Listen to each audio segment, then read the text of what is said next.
I was replacing the rotors on my 2000 Dodge Dakota, and I noticed that the bump stops were completely disintegrating.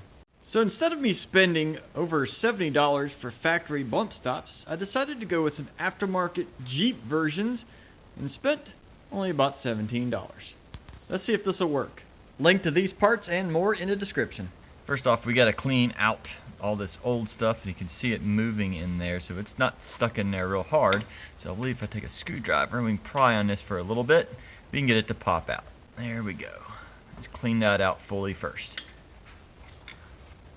But before we cut those bump stops down, let's take some measurements and see exactly how big this is.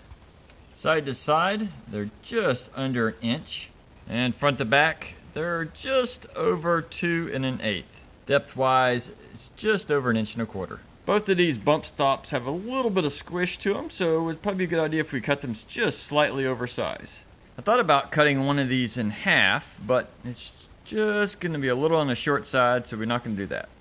To get an idea how much material I need to remove, I decided to draw on the side of this bump stop and the bottom, and that's a good bit of material, but it should be doable with a handsaw. Also, if we look down here, this has like a little ledge to it where it holds it in.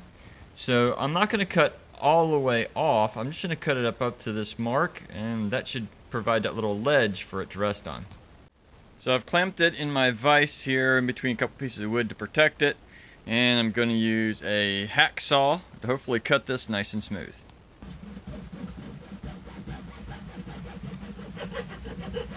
Here's what it looks like after it's been cut.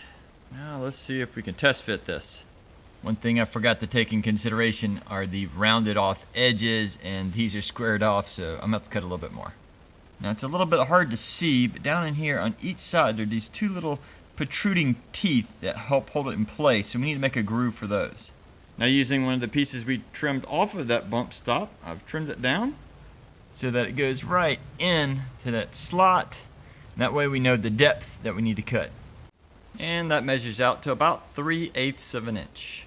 And to notch that out, I just used a Dremel tool with an aggressive bit, and it seemed to come out nicely.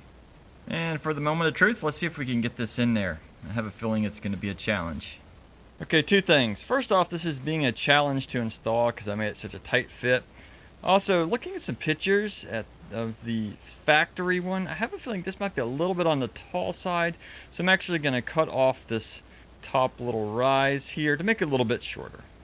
And I just thought about my belt sander. If by chance this is real rough on the side, this is taking off material real nicely. I cut the top off, and so I'm just going to sand that down on here real quick, and that should make that nice and smooth.